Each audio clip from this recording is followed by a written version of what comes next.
Hello and welcome to the Nintendo Network. Today we're going to be talking about Star Fox and why Starlink Battle for Atlas is very important for Team Star Fox and its future. Starlink is a Toys for Life game. Nope, not going to do it again. I got sucked into Skylanders and survived. I got sucked into Amiibo and, well, you've seen how that looks. I am not, repeat, not going to get sucked into another Toys to Life. Okay, so Starlink is a game with Toys to Life, which allows you to choose your spaceship into pilots. In an interesting move, you can actually change the ship in real time. So during mid-battles, if you want to change your ship with a different set of wings or different, you can. Apparently, you can even change the direction of the weapons to point backwards to shoot that way. Honestly, pretty cool looking. No, bad Dustin. Don't be intrigued by the intuitive design and real-time fun part swapping. So originally revealed in 2017 E3, it looked really generic and a bit shocking considering at the time many toys of life were starting to die out. But at E3 2018 a new trailer was revealed, and they showed off that Fox McCloud would be making an appearance with the R-Wing in the game.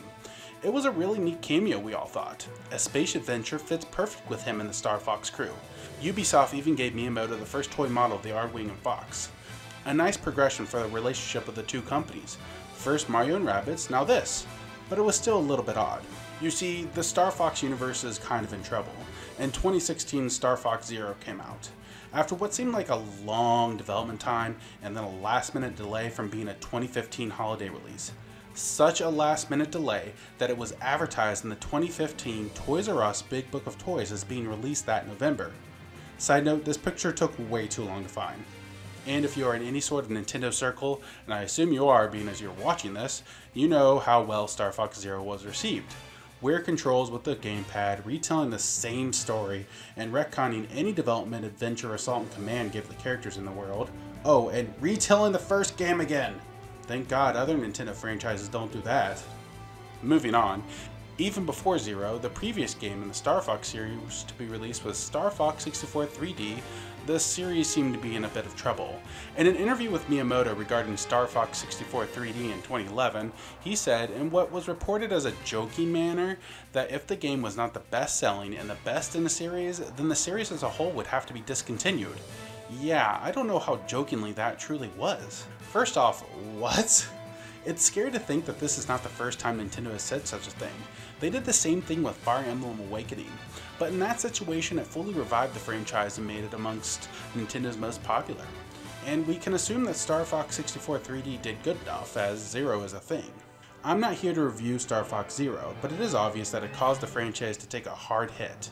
I thought we would never see a Star Fox game again, at least for not a long time. And technically I'm still waiting, but it seems that Fox and Starlink is more than a cameo. GameXplain has some great videos up showing off Fox and the Star Fox team interacting with the characters in Starlink. It seems the team is looking for Wolf, who has escaped into this part of space that the characters from the game are from. So instead of just being there, the Star Fox teams are part of the game, integrated into the conversations. It seems natural from what I've seen so far. Now there might be some debate on where this would be in the canon, and I would say, what canon? They rewrote the first game a third time. Any true development between the start of the story, Star Fox 64, and Zero, came from Adventure, Assault, and Command. So really pick a timeline and throw it in. At this point, if Nintendo doesn't care, why should I? Okay, I actually kind of care. With it being more than just a cameo, this is really important for the Star Fox franchise. Truth be told, beyond the success of Star Fox 64, it seems Nintendo didn't really know what to do with the franchise. And when they came close, the fans didn't like it, but we'll get to that in a second. Star Fox Adventure is basically Fox in a Zelda game. Very little space battles, and for what it is, I still really enjoy myself. Being third in the series is odd to take this approach, but it was not originally a Star Fox game, but a game called Dinosaur Planet being developed by Rare. The story goes that Miyamoto saw the game in development, said the original protagonist looked like Fox and it should be a Star Fox game. Being Miyamoto, you did what he said. Call it nostalgia, call it that I love dinosaurs, I still really enjoy this game, even though it has some weak points. After that, we got Starfox Assault, much more flying around in space and air battles. And I mean, the story was basically the Borg from Star Trek, but it was a space adventure, so it worked. It seems what most people didn't like were the portions on foot. It wasn't bad, but it was being constantly compared to other shooters at the time like Halo. Hard competition. So each time Nintendo seems to hear, not necessarily listen, but hear the fans are not happy with each product. So then we get Starfox Command.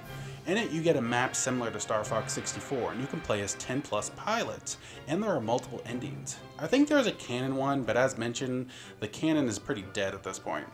Command was in 2006. Zero was 2016. See the issue there? 10 years between new games. In a way, I guess I can see the logic of a reboot, and then I don't.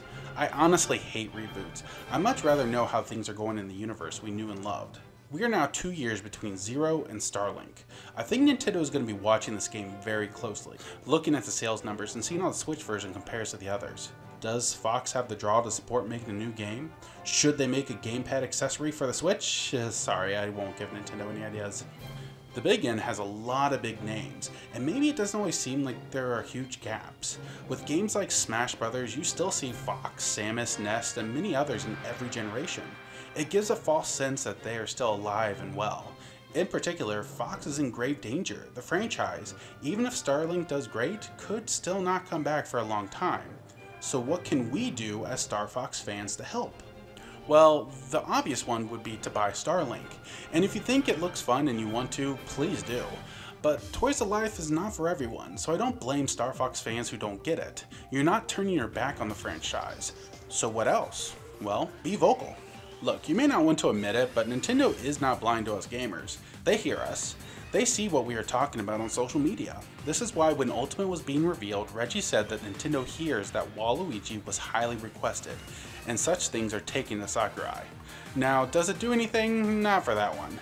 That game wasn't going to change towards the end of production, of course. But let's look at Metroid. Fans have been very vocal. They have shown they've wanted a new Metroid game, a real one. They wanted to fight space pirates once again. They wanted to jump back into the visor of Samus Aran, and look what happened. The franchise has come a long way since Metroid Other M on the Wii, but last year we got the remastered of Metroid Samus Returns, and presumably in 2019 Metroid Prime 4 is coming. Even if Starlink gives the franchise a much needed profile boost and Nintendo's eyes are widened to think, wait, this is a viable franchise, then development for a new game, if there was not one already started, would not begin until early 2019. So we'd have a bit of waiting. Perhaps Star Fox Grand Prix is real and will be a good side game to tie us over. I really hope so.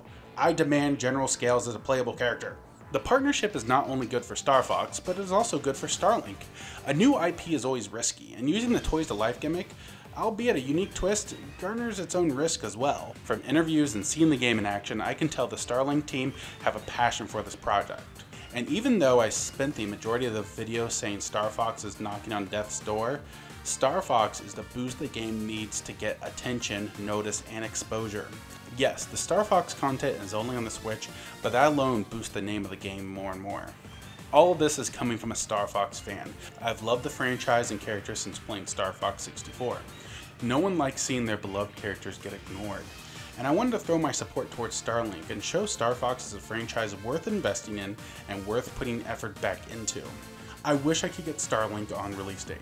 October is a tight month with money, and I'm not big enough to have a budget to get games for the sake of reviewing yet, so unless Ubisoft wants to send me a copy so I can review, well, this is my support. Being vocal. Fox and his crew deserve the love the Starlink team is giving them, and my hope is that even this small video will in some way help bring the team back to the Lilat system to thwart the forces of evil once again. Thank you for joining me here at the Nintendo Network. What are your thoughts on Starlink and Star Fox? Make sure to leave a comment below. If you like this, make sure to join the network by subscribing to us right here on YouTube, and check us out on our other social media outlets. Now if you'll excuse me, I'll be browsing looking at Starlink toys that you can buy. This one's not so bad. Stop pulling me in!